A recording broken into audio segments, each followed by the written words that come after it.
Lo pernah kepikiran gak sih, kenapa harga gorengan itu kalau di pinggir jalan rasanya lebih enak daripada di mall mahal? Nah, itu namanya faktor manusia. Faktor yang sama yang bikin semua pakar AI di dunia bilang, gak semua pekerjaan lo bakal diambil robot. Justru, ada 3 kerjaan yang AI cuma bisa gigit jari. Kita harus bicara jujur. Panik tentang AI ngerebut kerjaan itu nyata. Lo lihat di mana-mana, driverless car, tool yang bisa nulis artikel, sampai bikin desain grafis dalam hitungan detik. Semua orang takut, apa gue masih relevan 5 tahun lagi? Faktanya, ketakutan ini benar, tapi hanya setengahnya. AI itu kayak blender di warung kopi. Dia bikin es kopi lu lebih cepat dan lebih konsisten. Tapi dia nggak bisa ngobrol sama pelanggan atau ngasih rekomendasi kopi yang pas buat mood lo yang lagi galau. Intinya, AI menggantikan tugas, bukan profesi. Dan inilah 3 profesi masa depan yang nggak akan pernah bisa digantikan oleh algoritma karena mereka adalah definisi dari keunikan manusia. Poin 1. Konselor emosi dan terapis etika AI. Lu bayangin gini, lo lagi punya masalah keluarga yang berat banget. Lo galau, bingung, marah, pokoknya campur aduk. Terus lo cerita ke ChatGPT versi paling canggih sedunia. Dia bakal kasih solusi paling logis, paling efisien, dan paling data-driven. Tapi apa yang bakal lo rasain? Tetap hampa. Kenapa? Karena AI itu cuma jago di IQ, bukan di EQ. AI bisa menganalisis jutaan kasus perceraian. Dia bisa memprediksi langkah yang harus lo ambil. Tapi AI gak bisa merasakan beban emosi lo. Dia gak bisa merasakan ambiguitas moral ketika lo harus memilih antara 2 opsi yang sama-sama menyakitkan. Inilah kenapa profesi konselor emosi dan terapis etika AI bakal jadi superstar di masa depan.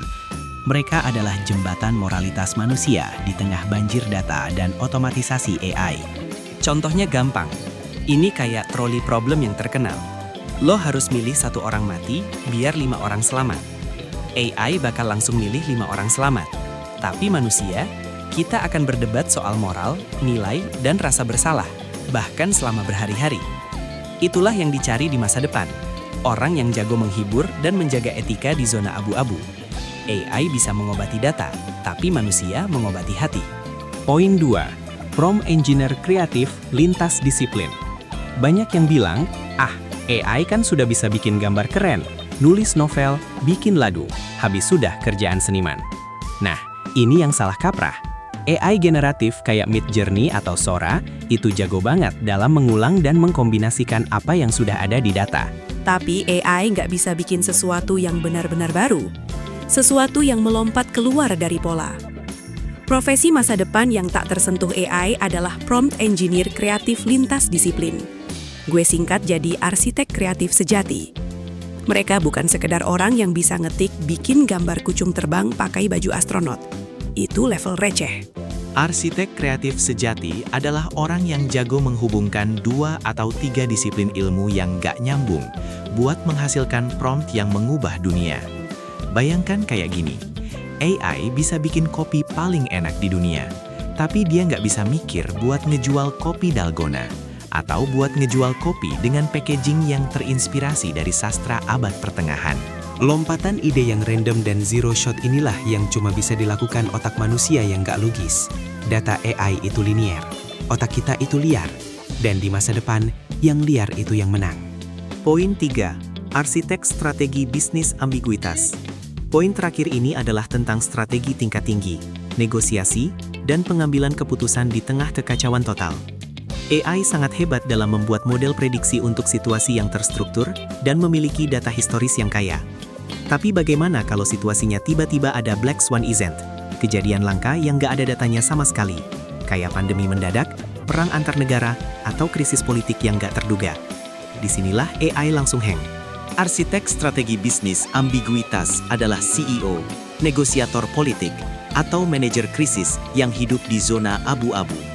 Mereka dibayar mahal karena mereka mampu mengambil keputusan yang tampaknya irasional, tapi terbukti menyelamatkan perusahaan, murni berdasarkan insting dan pemahaman mendalam tentang kelemahan psikologis manusia. AI itu jago di logika, tapi mereka nol besar di psikologi politik. Jadi intinya begini, buat lo yang takut kerjaannya direbut AI, lo gak perlu jadi ahli coding buat selamat. Lo cuma perlu jadi lebih manusia dari siapapun. Fokus lo jangan diulang-ulang. Jangan buang waktu jadi blender yang cuma muter-muter bikin es kopi dengan kecepatan maksimal. Jadilah barista yang bisa ngobrol dan mendengarkan. Jadilah arsitek yang bisa menciptakan resep kopi paling gila sedunia. Dan jadilah pemilik warung yang bisa mengendalikan chaos di depan dan belakang meja. Pekerjaan di masa depan bukan milik mereka yang tercepat, tapi milik mereka yang paling orisinal, yang paling peka, dan yang paling bisa berstrategi di tengah ketidakpastian. 3 profesi tadi adalah buktinya. Mereka adalah kunci di mana emosi, etika, kreativitas lintas disiplin, dan insting strategis manusia bersatu. Gimana menurut lo? Kerjaan apa lagi nih yang menurut lo gak bakal bisa diambil robot? Coba sharing di kolom komentar di bawah. Jangan lupa kasih like dan subscribe biar lo gak ketinggalan fakta-fakta mind-blowing dari Faktanya Fakta. Sampai ketemu di video selanjutnya.